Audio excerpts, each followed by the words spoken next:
뉴욕 증시는 기대했던 미국의 고용지표 악재로 하락 마감했습니다. 이 다우지수는 0.19% 내렸습니다. 유럽 증시는 유로존 주변국들의 국채 경매를 앞두고 부채 우려가 커진 데다 미국의 고용지표 악재가 투심에 악영향을 끼치며 하락했습니다. 국제 유가는 0.4% 내린 88달러 3센트로 거래를 마쳤습니다. 한 주간 하락률은 4.7%에 달합니다. 미국의 지난달 실업률은 전달보다 0.4% 하락한 9.4%로 나타났습니다. 비농업 부문 일자리는 예상보다 적은 10만 3천 개 증가했습니다. 버냉키 미 연준 의장은 상원 예산위원회에 출석해 경제 회복세가 이어지고 있지만 지속적으로 높은 실업률은 회복세의 강도와 안정성을 위협할 수 있다고 밝혔습니다. 미국 부동산 시장 거품 붕괴를 예측한 로버트 실러 예일대 교수는 많은 전문가들의 예상과는 달리 미국 주택시장 회복에 더 많은 시간이 소요될 것이라고 전망했습니다.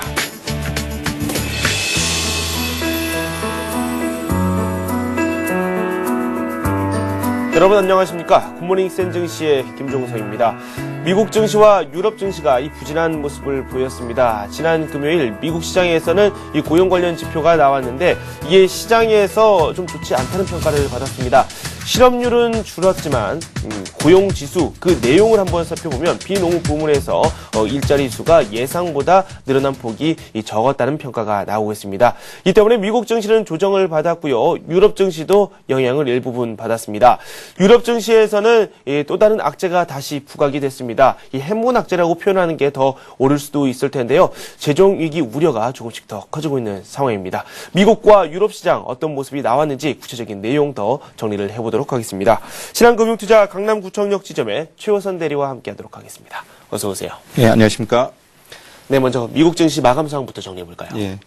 그 유럽이나 중국 같은 경우는 이제 미국의 고용 지표에 대해서 이제 촉각을 했었는데요. 미국 경제 회복에 대해서 기대감이 이제 그 고용 지표 호재로 기대를 했었는데 예상보다 좀 낮게 나왔습니다. 그래서 실망감으로 인해서 다우지수는 0.19% 하락한 11,067.4.76으로 마감을 했고요. 나스닥 지수는 0.25% 하락한 2,703.17포인트로 마감을 했고, S&P 500은 0.18% 하락한 1,271.50으로 마감을 했습니다. 주요 내용은 일단은 고용지표가 좀 안 좋게 나왔고요. 내용으로 보게 되면 비농업 지수가 이제 예상치가 하회됐다. 이렇게 보시면 될 것 같고, 매사추세츠 법원의 이제 주택 압류 판결도 좀 악재로 이루어져서 주초 랠리에 있어 주간 단인 6주째 랠리는 이어졌지만, 네. 금요일 날은 일단 하락해가지고, 좀 이번 주에 이제 증시 시작에 대해서 좀 궁금하게 좀 생각하실 것 같은데, 네. 고용지표 내용을 좀 확인한 다음에 좀 생각을 해보시면 될 것 같습니다. 네. 고용지표 내용을 집중적으로 더 살펴보도록 하겠습니다. 비농업 부문에서 고용이 예상보다 덜 늘어났다. 구체적으로 얼마나 수치로 나왔는지 내용 말씀 듣도록 하겠습니다. 예, 그래서, 지표를 좀 보고 말씀드리면, 네. 비농업 지수가, 시장 예상치는, 15만 명 정도 이제 증가할 것이다 이렇게 보고 있었고, 네네. 실제로 이제 브룸버그 홈페이지나 이렇게 보시게 되면 기대감이 있던 사람들은 18만 명 정도 늘 거라고 보기로 했었는데, 네. 실제로는 저희 10만 3천 명 정도 이제 늘었고요. 네네. 그 다음에 민간 부분 고용 같은 경우도, 시장 이제 전 예상치는 이제 18만 명 정도 늘었다 이제 기대를 많이 하는 경우도 있었는데, 네. 실제로는 11만 3천 명 늘었습니다. 그리고 그래프를 보고 좀 말씀을 드리면, 연간 이제 비농업 고용은 이제 완만하게 증가 중이라고 이제 좀 보시면 될 것 같은데요. 빨간색과 이제 그 막대 그래프를 보시게 되면, 빨간색이 이제 연별 증가율인데, 일단은 플러스를 넘어서가지고 올라서고 있고요. 막대 그래프로도 이제 올라서서 실제 추세는 올라가고 있는데, 네네. 그렇다면 왜 이렇게 실망감이 됐었냐? 12월 달에 이제 우리나라도 증시가 랠리가 있었는데, 네네. 이 고용지표가 확인을 해주면서, 경기 회복에 대한 속도가 가속화되는 거 아니냐. 네. 경기 회복보다는 이제 실제로 표현을 하게 되면 확장 국면에 갈 수도 있는 어떤 기초가 되지 않나, 이렇게 기대감이 있었는데, 네네. 그래서 그 목표치를 좀 높게 잡았습니다. 근데 그렇죠. 그 부분보다 좀 낮게 나와서 좀 네. 시장에서 실망감을 잡았다. 이렇게 네. 보시면 될 것 같습니다. 경제 상황이 이렇게 좀 잘 되어 가고 있는데, 그만큼 또 기대치가 높았습니다. 하지만 그 기대치를 목표를 충족시키지 못했기 때문에 예. 시장에서는 이게 또 실망감으로 작용을 했다라고 설명을 해 주셨습니다. 다소 헷갈릴 수 있을 만한 부분이 있습니다. 저도 처음에는 이해가 잘 되지 않았는데 이렇게 이 비농업 부문에서 이 고용 지표가 예상보다 좀 개선이 덜 됐지만은 이 실업률 자체로 놓고 봤을 때에는 실업률은 더 떨어졌거든요. 예. 네, 이 부분은 어떻게 해석하는 게 좋을까요? 이 부분에 대해서 이제 보시게 되면 수치상으로는 전달 이제 9.8%보다 네. 낮은 0.4% 하락한 전문가 전망치 9.7%보다 낮게 나왔는데 네네. 그 좀 내용이 안 좋았던 점이 뭐냐면 구직을 포기한 그 비경제 활동 인구로 잡힌 사람이 늘어나면서 실업률이 하락을 했습니다. 네네. 그래서 내용을 좀 보게 되게 되면 이제 노동시장 이탈자 제외한 실업률로 따지면 9.6%라고 해서 네네. 사실 이제 시장 예상치가 9.7이었는데 그래도 조금 낮아지긴 했지만 네. 내용 자체가 좀 안 좋았다는 점이 좀 실망감이 있었고요. 네. 그다음에 그래프를 보고 일단 좀 말씀을 드리겠습니다. 네. 그래서 이 부분에 대해서 해석은 여러 가지가 나올 수가 있는데요. 이제 실업률 추이인데 제가 이제 그 저항선을 좀 고려해왔습니다. 저항선은 네. 9.8 정도 되는데요. 최근에 이제 제 동그라미로 친 부분을 보게 되면 일단 큰 폭으로 하락을 했습니다. 네. 근데 내용으로 보게 되면 구직 포기자들이 늘어나서 일단 내용은 좋지는 않았는데요.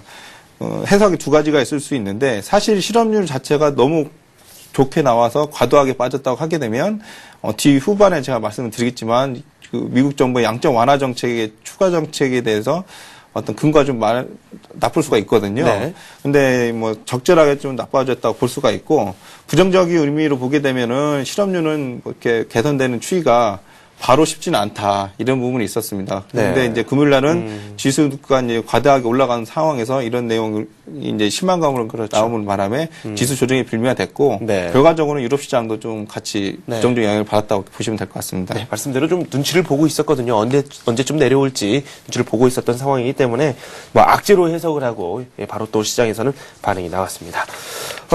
일단 미국 고용시장의 회복세가 좀 더디게 진행되고 있다. 이런 점이 이 수치로 증명이 된 셈인데요. 연준이 추진하고 있는 양적 완화 정책 예상대로 진행이 될 것이다. 이런 평가도 나오고 있고 이 버냉키 의장도 이 동조하는 그런 발언을 또 했어요. 버냉키 의장 한 얘기가 좀 중요한데요. 네네. 일단 고용지표가 나왔고 고용지표 나올 때 이제 좀 쉽지 않다 이런 얘기 계속 나오면서 버냉키 의장이 이제 하는 얘기가 뭐였냐면 일단 미국 고용 회복세는 일단 더딘 진행이 좀 확인되고 있다. 지표가 네. 좀 확실히 나왔고요. 그다음에 이제 그 하락은 이제 실업률 하락은 이제 구직 담년자가 영향이 큰데 네. 이게 무슨 얘기냐면은 실질 고용은 좀 크게는 늘어나지 않고 있고 네. 이제 내부 인력을 다시 쓰는 상황으로 있어서 일자리가 이제 이번 1분기 때 경기 회복 관련돼서 기업들이 늘리지 않는다면 네. 실제 이제 지표상으로는 수치가 올라가는 상황은 이제 확인됐으니까 네. 고용 부분은 실업률로 이제 바로 지수로 나오기는 쉽지 않다. 이런 부분을 미리 좀 얘기를 한 거고요. 네. 이런 얘기를 하면서 이제 그 인플레이션 얘기를 좀 했는데 1차 양적 완화 정책에 대해서 인플레이션 위험보다는 디플레이션 위험이 있다. 그렇기 때문에 저번에 시행을 했던 양적 완화 정책은 어떤 정당성이 있다는 식으로 이제 얘기를 했고요. 네, 그걸 네. 이제 받아들이는 시장의 이제 투자자들은 그렇다면 고용 지표가 이제 생각보다 안 좋게 나와서 네. 경제 회복에 약간 더디게 된다면 장애가 이제 인플레이션인데 네. 추가 양적 완화 정책도 가능하지 않나. 그래서 이런 버냉키 의장이 양방향성 얘기를 했다고 보시면 되고요. 네. 그러면서 이제 좀 약간 좀 뉘앙스가 나쁜 얘기였던 건 뭐였냐면 투자자 입장에서 나쁜 얘기는 네. 미국의 이제 재정 적자가 지속해서 가는데 이 부분을 회복하려면 어떤 조치가 좀 필요하지 않냐 이런 얘기까지 언급을 했습니다. 그래서 네. 버냉키 의장으로서는 할 얘기는 다 했는 것 같은데 시장이 어떻게 받아들이냐는 네. 오늘 밤 또 다시 시장을 보면서 얘기를 해야 할 것 같습니다. 네, 그렇군요. 미국 증시 주간 단위로는 6주째 상승세를 계속해서 이어나가고 있고 시장 상황도 좋다라는 평가가 나오고 있습니다. 하지만 시장에서는 우려가 조금씩 나오고 있는 건 사실인데요. 이 와중에 이 골드만삭스가 미국 증시의 상승세에 지속될 것이며 그 중에서도 S&P 500 같은 경우는 1,500까지도 갈 수도 있다. 이런 이야기를 또 했다고 하는데요. 관련 소식 전해 주십시오. 예, 그래서 S&P 500 상향 이익 규모의 이제 상향 조정에 의해서 네. 이제 미국 증시가 이제 작년 대비 올해도 그 상승률이 높게 잡을 수 있다. 이렇게 네. 그래서 이제 S&P 500 골드만삭스가 이제 높게 잡았는데요.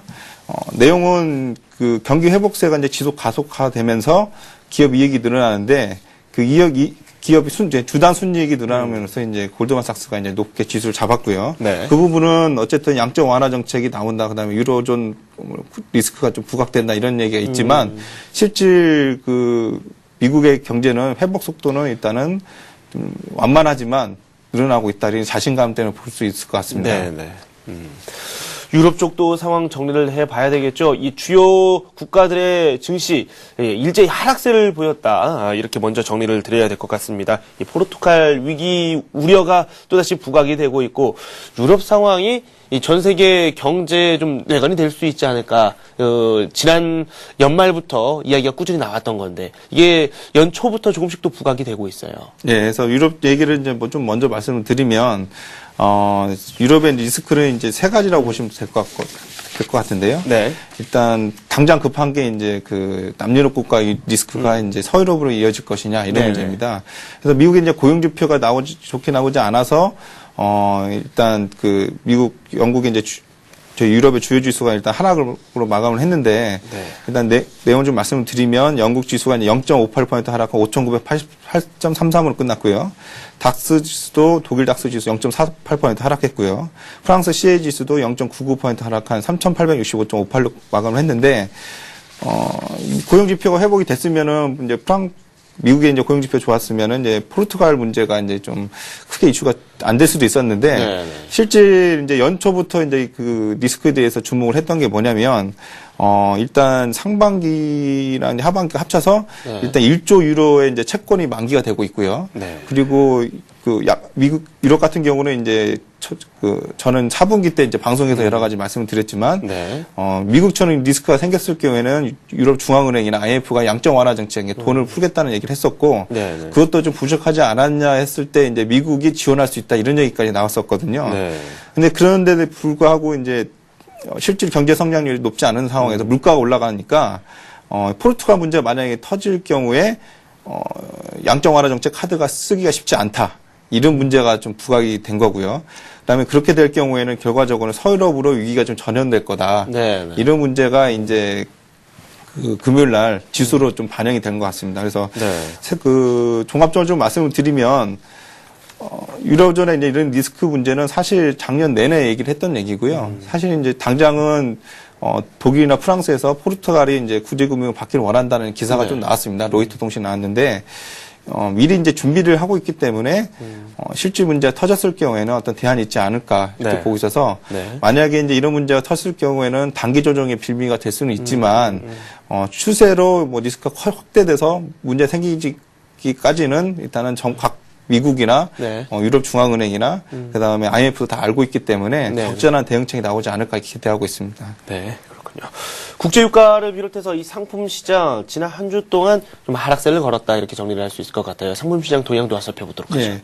일단은 그 석유는 0.4% 하락한 88.03으로 마감을 했고요. 네. 네, 금 가격은 0.2% 하락한 1,368.9달러 마감을 했고 달러 인덱스는 이제 달러 강세 때문에 이제 0.27% 하락한 81.01로 올랐습니다. 네. 그래서 일단 그 유가가 미국 고용 지표 일단 하락의 실망감 때문에 일단은 뭐 88.03으로 좀 마감을 했고요. 네네. 그다음에 금 얘기를 좀 하면 금가 같은 경우는 이제 추세적으로 가속 올랐다가 부담감 때문인지 이번에 좀 하락을 했습니다. 네. 그래서 뭐 금값 전망은 인플레이션이나 이제 화폐 가치 하락 때문에 온수당 1,500달러 예상한다는 전망은 아직 크게 바뀌지는 않았지만 네. 일단 단기 조정을 받을 수 있다고 보시면 될 것 같고요. 네. 그 가운데는 이제 유로존 리스크에 대한 그 시장 그 부담감이 일단 상품 시장부터 전이가 돼서 반대로 이제 달러 강세로 이어졌다 이렇게 보시면 될 것 같습니다. 네네. 주요 일정을 한번 살펴보니까 후반부 쪽에 많은 경제 지표가 몰려 있습니다. 이번 주에 발표되는 내용들 어떤 것들이 있는지 살펴보도록 하겠습니다. 예, 이번 주는 여러 가지 이제 경제 지표가 발표가 되는데요. 네네. 일단 그 12월 물가 지표가 일단 대거 공개가 됩니다. 그래서 12일 날 이제 수입 물가 지수, 이제 목요일에는 생산자 물가 지수, 금요일 날은 이제 소비자 물가 지수가 발표가 되는데 벤 버넌키가 이제 나와서 한 얘기가 인플레이션보다는 미국 경제는 오히려 디플레이션 위험이 있다. 그렇기 때문에 이제 물가가 생각보다 높지 않게 나와야지 이제 시장에서는 좀 긍정적으로 받을 것 같고요. 그 다음에 소비 지표가 또 발표가 되는데, 12월 그 소매 판매와 1월 소매 신뢰 지수가 이제 발표가 됩니다. 이 부분에 대해서 이제 연말 연시 이제 소비 회복세 정도를 좀 가늠해 볼 수 있고요. 그다음에 제조업 관련 지표는 이제 화요일 날 11월 도매 재고와 금요일 이제 12월 산업 생산 예정돼 있는데, 제조업은 그동안 이제 경제 회복세를 견인해 온 만큼 이제 연말 지표 역시 호조로 보고 있습니다. 그래서 이 지표가 끝나는 이후에 발표도 되지만 또 더 주목을 해야 할 게 뭐냐면, 이제 어닝 시즌이 이제 1분기에 발표가 되는데, 그렇죠. 이제 작년 4분기에 이어서 이제 1분기가 지금 1분기 시작이 1월 달에 이제 4분기 실적이 나오는데요. 네네. 대표적으로 기업이 이제 알코아, 인텔, JP 모건, 체이스가 있습니다. 네. 그래서 중요한 건 뭐냐면 이제 알코아, 인텔, JP 모건, 체이스가 네. 업종이 이제 그 금속 업종, 그다음에 이제 IT, JP 모건, 체이스 은행인데요. 네. 실적은 예상 실적은 이제 전년 동기 대비 아주 높게 좀 되고 있습니다. 전년 동기 이제 그 주당 순이익 EPS가 0.01인데 네. 예상은 0.19로 보고 있고요. 네. 그다음에 그 인텔 같은 경우는 0.4로 전년 동기였는데 0.53으로 좀 소폭 증가로 볼 수 있고, 네. JP모건 체이스도 전년 동기는 0.74인데 0.98로 좀 보고는 있습니다. 그래서 네네. 경제 지표가 완만하게 나오고 기업 실적이 이제 좋게 나올 경우에는 상승 랠리가 좀 더 이어질 수 있지 않을까 이렇게 기대하고 있습니다. 네, 경제 지표의 기업 실적까지 살펴봐야 될 내용이 상당히 많습니다. 미국 증시 내용을 한번 또 정리해봤고, 유럽 증시 여기에 또 주요 일정까지 저희가 체크를 또 해봤습니다. 글로벌 증시가 이 미국 증시 포함해서 이 전 세계 증시 전반적으로 경기 회복 기대감이 좀 남아있는 게 사실이고요. 우리 증시 역시 약간의 조정이 있기는 했지만 그래도 상승 기조는 변하지 않을 것이다, 이렇게 평가하시는 분들도 있습니다. 한국 증시에 대한 전망 어떻게 생각하십니까? 네, 그래서 글로벌 증시, 미국 증시에 우리가 주목하는 네. 이유는 한국 투자자들이 이제 어떤 식으로 투자를 할 건지 방향성을 보기 위해서 보는 건데요. 네. 일단 아시다시피 이제 뭐 주간 단위로 외국인이 강하게 매수가 들어오고 있습니다. 네. 일단은 외국인 매수세는 좀 지속될 거로 보고 있고요. 그 부분이 이제 그림을 보시겠지만 이렇게 강하게 들어오고 있고, 그 다음 그림을 좀 보게 되면, 네. 이런 외국인의 이제 순매수 규모가, 인도나 한국이나 대만 쪽으로 이제 그 투자가 있었는데, 네. 그 외에 이제 작년에는 이제 7개 신흥국에 투자가 많이 됐었는데, 이 부분이, 최근에는 한국과 대만 쪽으로 좀 바뀌고 있습니다. 네네. 그리고 그 다음 그림을 좀 보시게 되면 이런 투자 자금은 미국계 장기성 자금이 대부분이다. 그러니까 헤지 네. 펀드나 단기성 펀드가 아니라 미국계 자금으로 이루어진다는 거는 미국의 이제 그 금리 인상이 있다는 내년 정도로 보고 있고요. 네. 그렇기 때문에 자금이 올라갈 것이냐인데 어닝 모멘텀이 큰 이머징 국가로 좀 오고 있다. 네네. 그래서 개인적으로는 저는 한국 지수를 한 올해 고점은 2,600 정도는 좀 보고는 있는데 네. 그뿐만 아니라 이제 동남아시아라든지 멕시코, 브라질 이런 이머징 국가에 대해서도 긍정적으로 보셔도 될 것 같습니다. 네, 알겠습니다. 향후 전망에 대한 말씀도 들어봤습니다. 외국인들의 순매수가 꾸준히 이어지고 있다. 그에 관련한 그 내용도 함께 전해주셨습니다. 지금까지 신한금융투자 강남구청역 지점의 최호선 대리와 함께했습니다. 고맙습니다. 네, 감사합니다.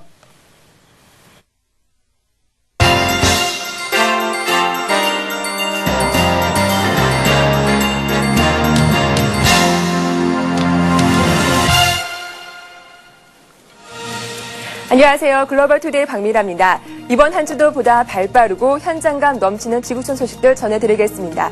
1월 10일 AP통신 주요 소식부터 출발합니다. 로버트 게이츠 미국 국방장관이 6일간의 일정으로 한국, 중국, 일본 등 동북아 상국 방문길에 올랐습니다. 그는 수행 기자들과 만난 인터뷰에서 중국이 지난해 한반도 긴장 완화에 기여했다고 평가했는데요. 로버트 게이츠 미국 국방장관은 폭넓은 관점에서 말하자면 우리의 목표 가운데 하나는 북한의 주기적 도발에서 벗어나 한반도에 더 큰 안정을 가져올 수 있느냐 하는 것이라고 말했는데요. 또한 그런 점에서 미중 양국은 공동의 이익을 갖고 있다고 밝혔습니다. 게이츠 장관은 아울러 베이징에서 열린 미중 국방장관 회담에서 북한 문제가 핵심 안건이 될 것이라고 설명했습니다. 그는 미국 정부는 북한의 추가 도발을 막음으로써 한반도 안정 구축하고 북한의 비핵화를 진전시키기 위해 중국과 어떤 식으로 협력할 수 있을지 논의하길 원한다고 강조했는데요. 이어 게이츠 장관은 중국이 최근 차세대 스텔스 전투기 젠20의 독자 개발을 마친 것으로 알려진 것과 관련해 예상보다 빠른 것이라며 우려를 표시했습니다. 그는 이와 함께 오는 19일로 예정된 후진타오 중국 국가주석의 미국 방문에 대해 미중 간 긍정적, 건설적, 포괄적 관계는 양국 관계뿐만 아니라 영내와 전 세계 이익과 관련된 것이라고 강조했습니다. 미국 애리조나주에서 정치 행사 도중 연방 하원 의원을 겨냥한 것으로 보이는 괴한의 총기 난사가 일어났습니다. 이로 인해 지금까지 6명이 숨지고 중태에 빠진 하원 의원을 포함해 13명이 부상을 입었습니다.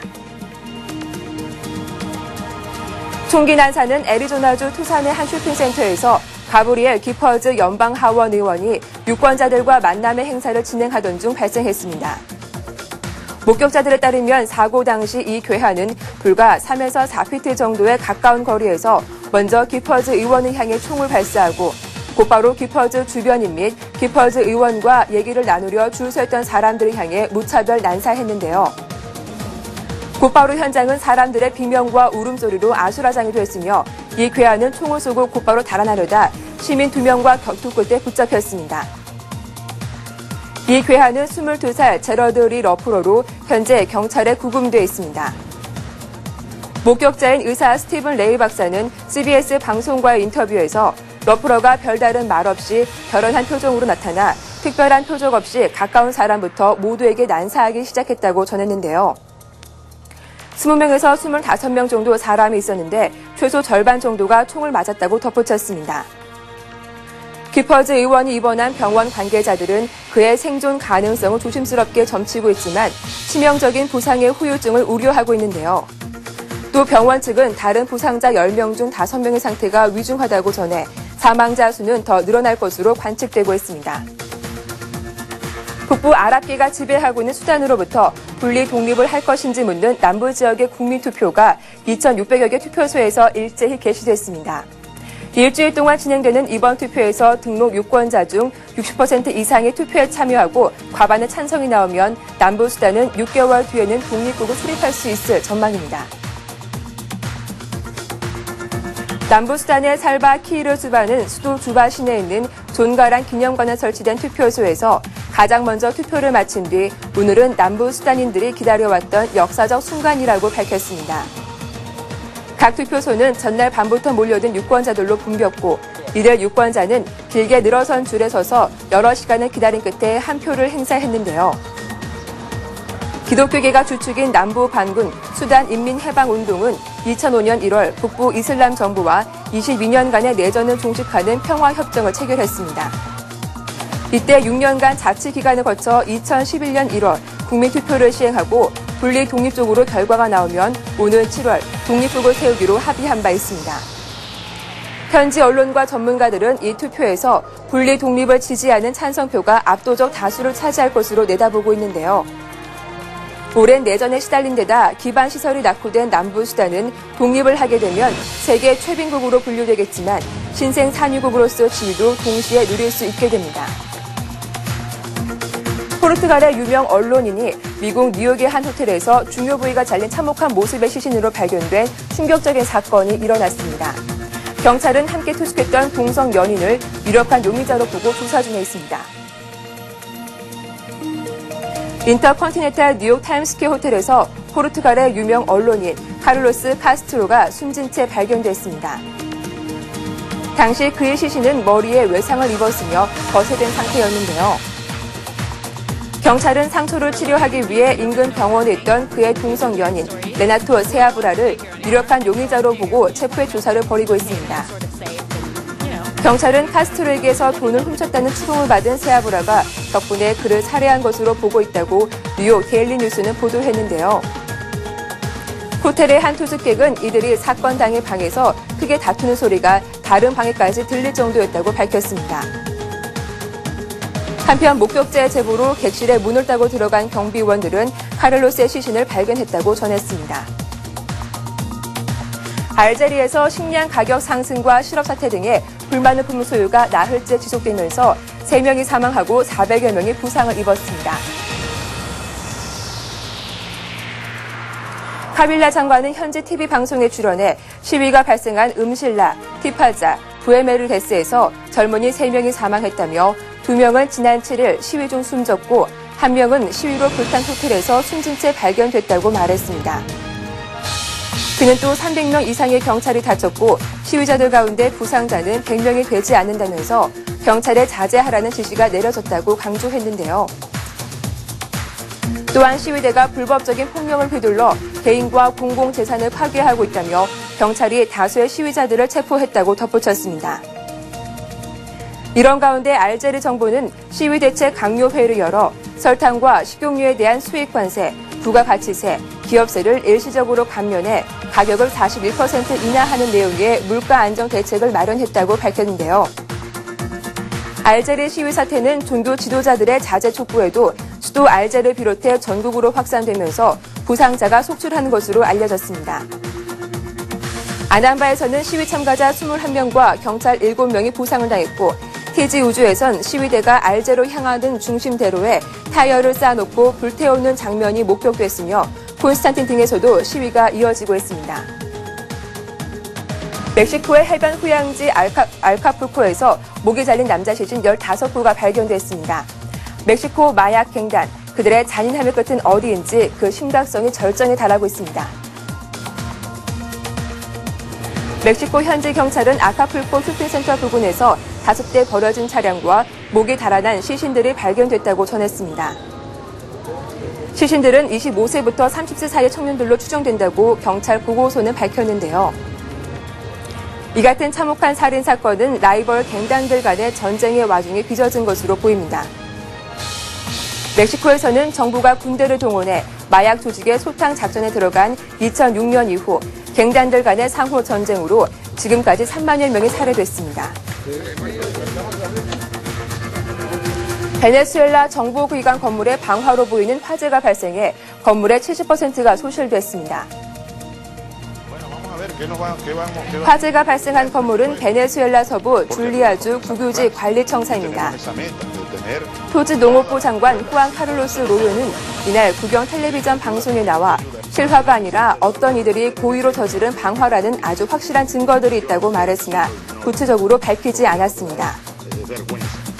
줄리아주에서는 지난달부터 군대와 친정부 성향 농부들을 대동한 정부 관리들이 개인 농장 47곳에 대한 환수 작업을 시작했습니다. 이에 대해 차베스 대통령은 그 농장들은 원래 국유지라며 현 농장들이 불법적으로 수년 동안 점유해왔다고 주장했는데요. 그는 나중에 16개 농장은 비교적 소규모이며 생산적으로 활용되고 있다는 점을 감안해 관리들이 소유권을 계속 인정해주기로 했다고 말했습니다. 화재 사건과 관련 로요 장관은 국유지 관리청이 이번 화재로 소실된 모든 자료와 정보를 따로 보관해둔 것이 있기 때문에 국유지 환수 작업에는 장애가 없다고 밝혔는데요. 로요 장관은 무슨 일이 일어나도 계속 추진해야 한다며 사회 정의 구현으로서 토지 해방 정책은 계속해야 한다고 강조했습니다. 수백 명의 콥트 기독교인들이 이집트 콥트 교회 테러와 관련해 이탈리아 로마와 밀라노에서 종교의 자유, 신변 보호를 촉구하는 항의 집회를 열었습니다. 500여 명의 콥트 기독교인이 로마 도심의 한 광장에 모였습니다.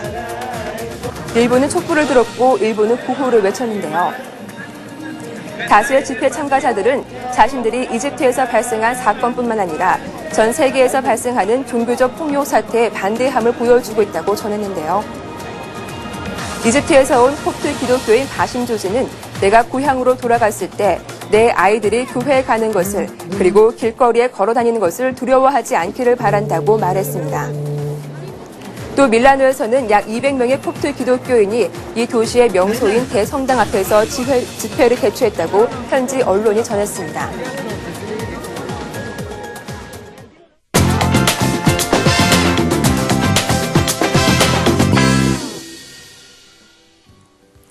미국 토크쇼의 여왕 오프라 윈프리가 출범시킨 24시간 케이블 채널 오프라 윈프리 네트워크가 개국 첫날 성공적인 출발을 보였습니다. 오프라 윈프리 네트워크, 즉 OWN은 개국 첫날 100만 명이 넘는 시청자를 끌어들였습니다. 특히 토크쇼 오프라 윈프리 쇼의 열혈 팬이라고 할 수 있는 25세에서 54세 여성들은 이 채널에 대한 충성심을 보였는데요. 미국 언론은 OWN이 개국 첫날 무난한 성과를 거뒀다며 700만 시청자를 보유했던 오프라 윈프리가 앞으로 어떻게 열성 팬들을 끌어들이고 시청률을 유지할지가 관건이라고 밝혔습니다. 한편 OWN은 윈프리와 디스커버리 커뮤니케이션이 1억 8,900만 달러를 공동 투자한 채널로 기존의 디스커버리 헬스를 대체해 약 8천만 가구에 전달되고 있습니다. 일본 곳곳에서 만화 타이거 마스크의 주인공을 자처하는 이들의 선행이 이어지고 있습니다. 만화 타이거 마스크의 주인공 다테 나오토를 자처하는 이들이 아동 상담소나 아동 복지시설 등에 책가방을 보내고 있다고 일본 언론들은 보도했습니다. 다테 나오토는 1960년대 말부터 1970년대 초 일본에서 큰 인기를 끈 프로레슬링 만화 타이거 마스크의 주인공 이름인데요. 이 만화에서 고아원 출신인 다테 나오토는 복면을 쓴 레슬러로 활약하면서 모은 돈을 고아원에 기부합니다. 만화 주인공 같은 이러한 선행 릴레이는 크리스마스인 지난달 25일부터 시작됐는데요. 한 아동 상담소에서는 초등학생용 책가방 10개가 들어있는 상자가 발견되기도 했습니다. 보낸 주소나 연락처는 없었고 다테 나오토라는 이름과 아이들을 위해 사용해달라는 메시지만 적혀 있었는데요. 이 같은 선행이 언론을 통해 알려지자 다른 지역에서도 타이거 마스크가 속속 나타나고 있습니다. 일본에 이어 미국에서도 영화 속 슈퍼 영웅이 실제 거리에 나서 시민들을 돕고 있는데요. 슈퍼 히어로의 소식 만나보겠습니다. 미국 CBS 등 외신들에 따르면 시애틀의 한 지역에 고무 옷을 차려입은 익명의 사람이 밤마다 동네 순찰을 다닌다고 전했습니다. 특히 최근에는 자신의 차량을 도난당할 뻔한 한 시민이 이 익명자로부터 도움을 얻은 것으로 알려졌는데요. 이 시민에 따르면 누군가 자신의 차량을 훔치려 하는 현장을 목격하고 긴급히 911에 전화했는데요. 그 순간 이 고무 옷을 입은 영웅이 나타나 도둑을 추격했다고 말했습니다. 시민들은 이 슈퍼 히어로를 지역 보안을 위해 없어서는 안 될 존재라고 칭찬했는데요. 슈퍼 히어로로 알려진 피닉스 존스는 순찰을 할 때 방탄조끼를 고무 옷 속에 입고 방어용 무기도 지닌 것으로 알려졌습니다. 외신들은 그가 순찰을 하며 칼에도 찔려보고 몇 차례 총으로도 위협을 당했지만 중상은 입지 않았다고 전했습니다. 얼굴은 사람과 흡사하지만 몸은 뱀의 형태를 한 동물이 발견돼 인터넷을 떠들썩하게 하고 있습니다. 동영상 사이트 유튜브에는 인도네시아에서 발견된 외계인 담을 괴물이라는 제목의 동영상이 공개됐습니다. 이 동영상 속에 등장하는 동물은 두 귀와 동그란 눈을 가진 사람의 얼굴과 흡사하지만 몸은 꽈리를 튼 뱀의 형체를 띠고 있는데요. 마치 파충류와 포유류의 생김새를 절반씩 섞어놓은 듯합니다. 이 소식을 접한 인도네시아 사람들은 이 동물을 보고 공포에 떨었는데요. 해당 영상을 본 누리꾼들도 이 동물의 실체에 대해 의심하면서도 무섭다는 반응입니다. 청춘의 나이에 60세 외모를 가진 한 중국 남성이 성형수술을 통해 새 삶을 꿈꾸는 과정이 언론에 공개돼 관심을 모으고 있습니다. 중국 안회이성 위성TV에 소개된 이 남성은 올해 29살의 샤오수. 장시성에 사는 이 남성은 태어날 때부터 노안이었는데요. 20대가 넘어서자 자신의 아버지보다 더 나이 든 얼굴로 스트레스를 받아왔습니다. 30년 가까이 콤플렉스로 살아온 샤오위는 자신의 인생을 바꿔줄 첫 번째 성형수술을 결심했는데요. 최근 그는 항저우 한 성형외과에서 1차 성형수술을 마치고 얼굴을 공개했습니다. 한결 선명해진 눈매와 부드러워진 인상에 매우 만족한 그는 앞으로 2차례 더 수술을 받을 예정인데요. 그의 담당인은 다음 수술에는 피부를 재생하는 데 주력할 예정이라며 원래 나이에 맞는 얼굴을 위해 약물과 레이저 치료 등을 받아야 할 것이라고 설명했습니다. 양손을 자유롭게 사용하지 못하는 상황에서 엘리베이터를 만나면 다소 난감하시죠? 이럴 때 손이 아닌 발로 버튼을 누릴 수 있는 엘리베이터가 발명됐습니다. 일본 후쿠오에서 손이 아닌 발로 버튼을 누릴 수 있는 발 버튼 승강기가 발견됐습니다. 지면과 가까운 위치에 버튼이 설치되어 있기 때문에 양손에 장바구니를 든 거주자들이 짐을 내려놓지 않고도 아무런 불편 없이 버튼을 누릴 수가 있는데요. 일본 방송에 의해 소개되면서 눈길을 끌고 있는 이 엘리베이터는 소소한 일상생활의 불편을 간단한 아이디어로 개선한 발명품이라는 평가를 받고 있습니다. 오늘 글로벌 투데이에서 준비한 소식은 여기까지입니다. 보다 생동감 넘치는 소식으로 내일 다시 인사드리겠습니다. 고맙습니다.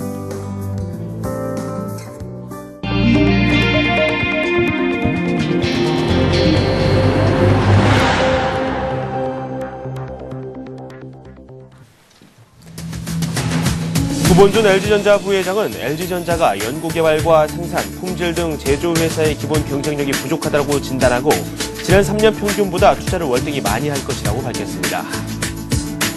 외국인이 지난주 유가증권 시장에서 1조 2,673억 원 규모의 주식을 사들이며 지난해 9월 첫째 주 이후 19주째 순매수 기조를 이어갔습니다. 지난 1998년 이후 최장 기간입니다. 오는 3월 말 총부채 상환 비율 한시 폐지 시한이 만료되기 전까지 은행들이 주택담보대출 세일에 돌입했습니다. 은행별로 0.2에서 0.03%포인트씩 대출 금리를 인하하고 대출 수요 확대에 총력을 기울이는 모습입니다.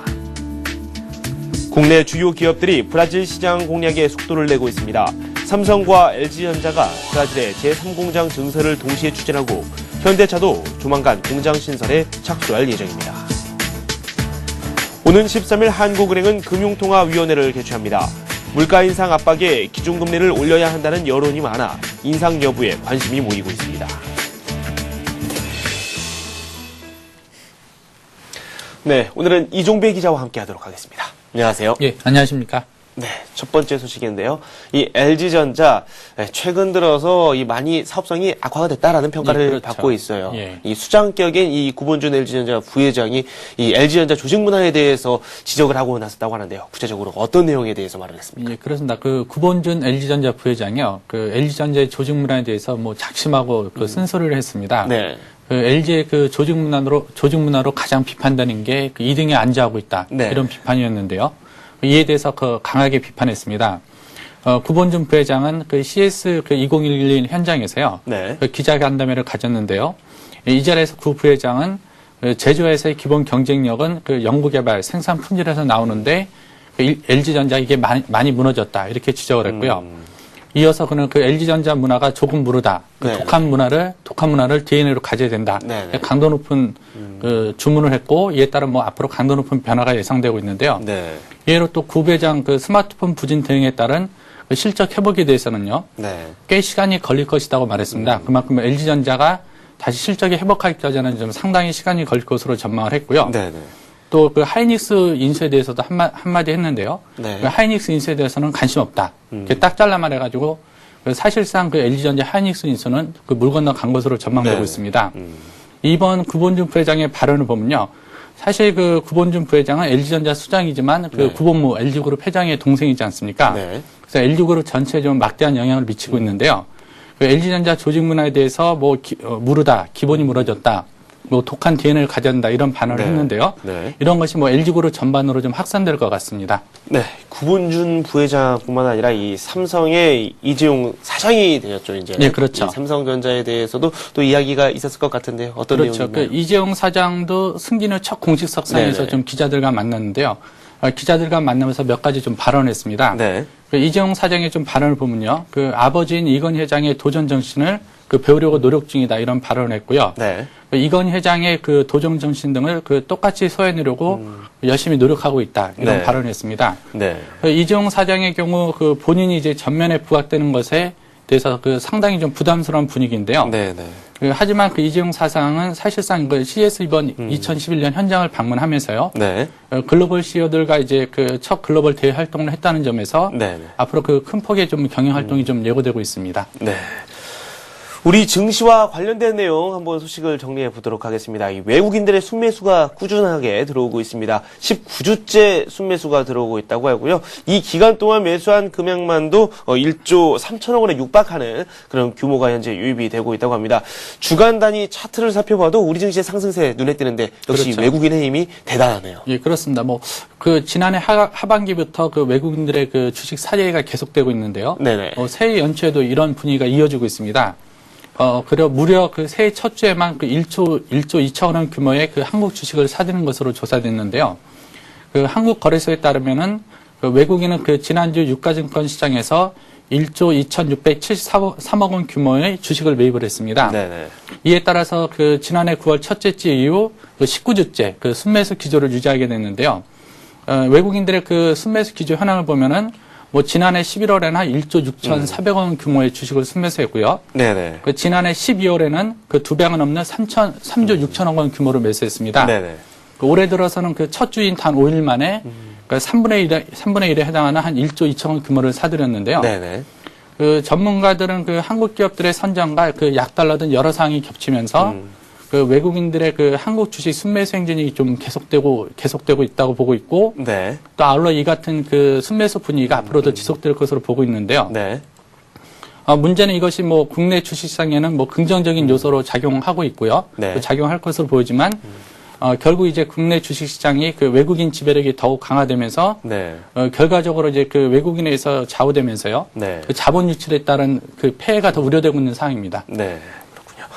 다음 소식 정리를 해보겠습니다. 이 금융권에서 대출금리 세일 행사가 벌어지고 있다고 하는데요. 그 원인을 한번 분석을 해보니까 DTI 한시 폐지가 이제 오는 3월 말 시작이 되지 않습니까? 네, 그렇습니다. 그게 또 결정적인 역할을 하고 있다고 해요. 예, 그렇습니다. 그 네. 오는 3월 말이죠. 그 총부채 상환 비율 DTI 그 한시 폐지가 되는데요.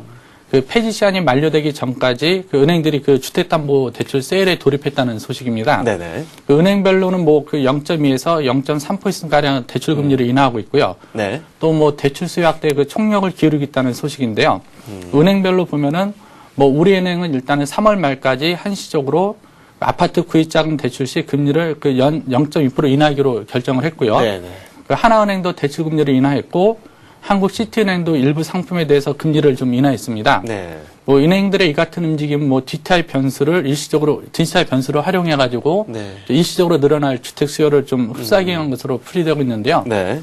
은행들의 이 같은 그 대출 세일이 그 주택 부동산 시장에 어떤 영향을 미칠지도 관심입니다. 네. 국내 기업들이 글로벌화에 앞다퉈 나서고 있습니다. 유럽, 중국뿐만 아니라 이 남미 시장 공략도 계속해서 이어지고 있다고 하는데요. 국내 주요 기업들이 이 브라질 시장 진출에 앞다퉈 나서고 있다고 하는데요. 구체적인 내용 정리를 해보죠. 네, 그렇습니다. 아마 그 브라질 시장은 남미의 최대 시장으로 지금 성장을 하고 있는데요. 네. 그 브라질 시장을 잡기 위해서 뭐 삼성전자, LG전자, 현대자동차 등 국내 주요 기업들의 움직임이 좀 빨라지고 있습니다.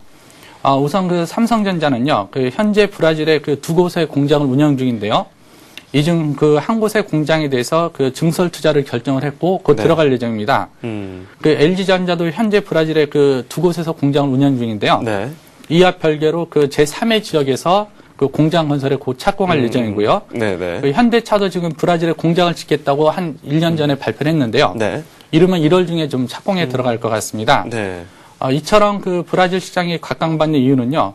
그 이곳의 그 매출 성장률이 그 한 해 한 40에서 50%에 이른다고 합니다. 그러니까 네. 전 세계 성장률을 경제 성장을 뛰어넘고 브라질의 어떤 성장률을 훨씬 웃돌다 보니까 네네. 그 기업들이 많은 관심을 갖고 있는데요. 전반들의 기업들의 컨센서스를 보면요. 올해는 그 신흥시장을 공략을 주로 하는데 네네. 그 중에서도 이제 브라질에 그 많은 초점을 맞출 것 같습니다. 네. 그리고 사회적 이슈가 되고 있는 내용이죠. 이제 복수 국적을 취득하기 위해서 이 원정 출산을 하는 이 문제가 큰 사회적 이슈로 떠오르고 있습니다. 이 정부가 이 원정 출산을 막기 위한 그런 대책을 또 내놨다고 하는데요. 예, 그렇습니다. 네. 지적하신 대로 복수 국적을 취득하기 위해서 그 원정 출산이 늘어나면서 이게 사회적 이슈가 되고 있는데요. 네네. 이런 가운데 그 정부가 이제 복수 국적 취득 기준을 좀 변경을 했습니다. 네네. 그 정부의 개정안에 따르면요. 그 국외에서 자녀를 낳더라도 그 6개월 미만의 유학이나요. 네. 그 파견 근무 기간 중이었다면은 그 원정 출산자로 간주해서 그 복수 국적 허용 대상에서 제외하기로 했거든요. 네. 이에 따라서 그 원정 출산자로 간주되지 않기 위해서는 외국 정규대학은 6개월 이상을 다닌 유학생이나 네네. 또 외국 지사에서 6개월 이상 파견 근무 등의 그 자격을 갖춰야 하는데요. 네네. 또 이번에 그 국적 변경 중에서 한 가지 눈에 띄는 게 있는데요. 국내에서 태어난 화교에 대해서 그 귀화 신청 절차를 좀 간소했다는 점입니다. 네네. 그 만 20세 이상의 화교가 귀화를 신청하면요. 그 예전에는 그 필기 시험을 봤는데 네. 그 앞으로는 그 직업이라든지 생계유지 능력 이런 네. 것들을 따져서 그 필기 시험을 면제하기로 했는데요. 최근 우리나라의 그 가장 이슈가 되는 게 이제 새로운 인력들을 수입하고 네. 그 다문화 가정들의 그 귀화 문제가 항상 이슈가 됐는데요. 네. 그 학교에 대한 이번 조치는 그 정부가 앞으로 이제 그 국내에 살고 있는 여러 그 이제 다문화 그 가족들 있지 않습니까? 네네. 가족들에 대해서 그 이제 하나의 그 귀화 신청을 폭넓게 받아들이겠다. 이렇게 좀 이해하면 될 것 같습니다. 네. 끝으로 이번 주 주요 일정을 한번 살펴보도록 하겠습니다. 내용이 하나하나가 다 뉴스거리가 될 만한 그런 내용들이 준비되어 있습니다. 1월 경제 동향도 발표가 되고요. 미국에서는 이 고용 동향, 이 완만한 회복세가 이루어지고 있다. 이렇게 앞에서 저희가 전해드렸는데, 과연 우리나라에서는 고용 동향이 또 어떻게 진행되고 있을지 그 부분도 상당히 관심을 모으고 그렇죠. 있고, 이 가장 큰 관심을 모으고 있는 게 금통위가 열립니다. 과연 기준금리 인상이 이루어질지 그 부분에 촉각이 몰리고 있는데, 통상 연초에 기준금리 인상은 잘 안 하지 않습니까? 예, 그렇습니다. 네. 그 연초에 기준금리 인상을 잘 안 하는데 이번에 네네. 좀 가능성이 좀 있어 보입니다. 네네. 그 이유가 이제 정부가 이제 물가의 전쟁을 선포하지 않습니까? 네. 그 물가의 전쟁을 선포한 가운데 올해 첫 기준금리 인상을 결정하는 금통위가 열리다 보니까요. 네네. 인상이 좀 점쳐지고 있고요. 네네. 또 이번 주 뭐 주요 일정으로는 그 설 민생 안정 대책과 그 물가 안정 종합 대책이 있고 또 고용 동향이 있습니다. 네. 일정별로 보면요. 우선 10일에는 그 한국개발연구원에서 그 1월 경제 동향 보고서를 내놓습니다. 네. 그 2011년 1월에 첫 달에 그 우리나라 경제에 대해서요. 그 한국개발연구원이 어떤 평가를 내놓을지 좀 관심을 모으고 있고요. 네. 그 10일에는 그 정부가 그 국무회를 개최하는데요. 네. 이번 국무회에서는 그 설 민생 안정 대책하고 그 물가 안정 대책이 좀 논의될 예정입니다. 네. 또 12일에는 그 기획재정부에서 그 지난해 12월 고용 동향을 내놓는데요. 네. 이에 앞서서 그 지난해 11월 고용 시장은 그 경기 회복에 힘입어 가지고 뭐 취업자 수가 5개월째 뭐 20만 명 이상 증가를 했는데요. 네. 이 같은 증가세가 그 지난해 12월에도 이어질지 좀 관심이고요. 네. 아마 13일이 이제 가장 하이라이트가 될 것 같은데요. 네. 13일에는 그 한국은행에서 그 금융통화위원회를 열어서 그 금리 인상 여부를 결정합니다. 네. 뭐 아까 앞에서 말씀드렸듯이 그 현재 분위기는 사실상 그 금리 인상이 유력시되는 분위기인데요. 네. 뭐 연초부터 그 소비자 물가가 들썩거리면서 그 물가 불안이 현실화되고 있고요. 이러다 보니까 기준금리를 한 0.25% 올릴 것으로 네. 좀 유력시되고 있습니다. 네네. 또 13일에는 그 정부가 그 합동 물가 대책을 발표하고요. 뭐 여기에는 뭐 농축산물 공급량 확대하고요. 그 공공연구금 및 그 대학 등록금 동결 등의 내용이 담길 것으로 보입니다. 네. 또 14일에는 그 기획재정부 주관으로 그 대외경제 장관회의가 예정돼 있습니다. 네. 그렇군요. 다양한 소식들 한번 정리를 해봤습니다. 이종배 기자와 함께했습니다. 고맙습니다. 예, 감사합니다. 네, 저희가 준비한 소식은 여기까지입니다. 저희 서울경제TV가 다음 주 월요일이죠. 17일부터 전문가 방송을 공식 런칭합니다. 센 플러스인데요. plus.centv.co.kr로 들어오셔서 관련된 소식 한번 받아보시기 바랍니다. 여러분들의 포트폴리오뿐만 아니라 투자 기법에 대한 강의까지 이루어진다고 하니까요. 많은 관심 부탁드립니다. 저는 이번 수준을 마치고요. 잠시 후에 우리 증시 출발 상황과 함께 투자 전략 다시 한번 정리를 해드리도록 하겠습니다. 저는 잠시 후에 뵙겠습니다.